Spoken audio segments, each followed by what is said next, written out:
Hi friends, welcome back to my channel Maha garden. இன்றைக்கி நம்ம பார்க்க போகிறது உரம் கொடுக்குறது.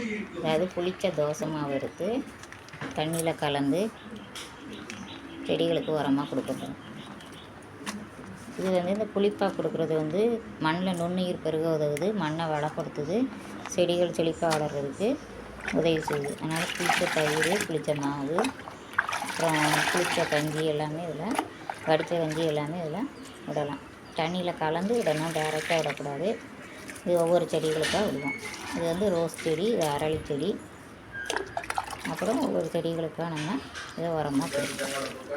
மல்லிகைப்பூ செடி, காந்தாரி மிளகாய், தக்காளி வளர்ச்சியை பாருங்கள். இது இருவாச்சி மல்லி, தொட்டி மாற்றினோன்னா நல்லா வளர்ந்துருக்கு.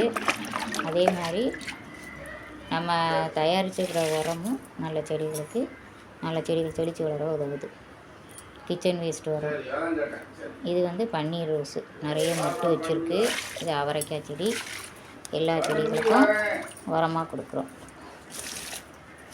இது செம்பருத்தி செடி, வெள்ளை செம்பருத்தி செடி எல்லாமே இது உரங்கள் கொடுக்குறதுனால நல்லா வளரும். இது கிச்சன் வேஸ்ட்டு உரம். இது ரெடி ஆகிட்டுருக்கு. ப்ளஸ் இது புதுசாக வாங்கின செடி, ரோஸ் செடியில் நல்லா தளிர் வந்திருக்கு. வெட்டி விட்டோன்னா நல்லா தளிர் வந்திருக்கு. இது தக்காளி செடி.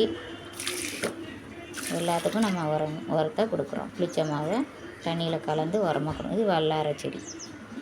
இது இப்போ தான் தழுத்து வருது. இது ஒரு புழு இது பண்ணிட்டு சேதப்படுத்திட்டு திருப்பியும் வளர்ந்து வருது. அடியிலேருந்து வளர்ந்து வருது, வேர்லேருந்து வளர்ந்து வருது.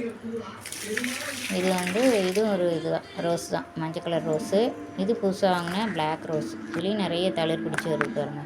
அடியிலேருந்து நிறைய தளிர் வருது. 2 கிளை அடியிலேருந்து புதுசாக தளிர்த்து வருது. ஓகே ஃப்ரெண்ட்ஸ், நீங்களும் இதே மாதிரி வேஸ்ட் பண்ணாமல் உரங்களை கொடுங்க. தேங்க்யூ.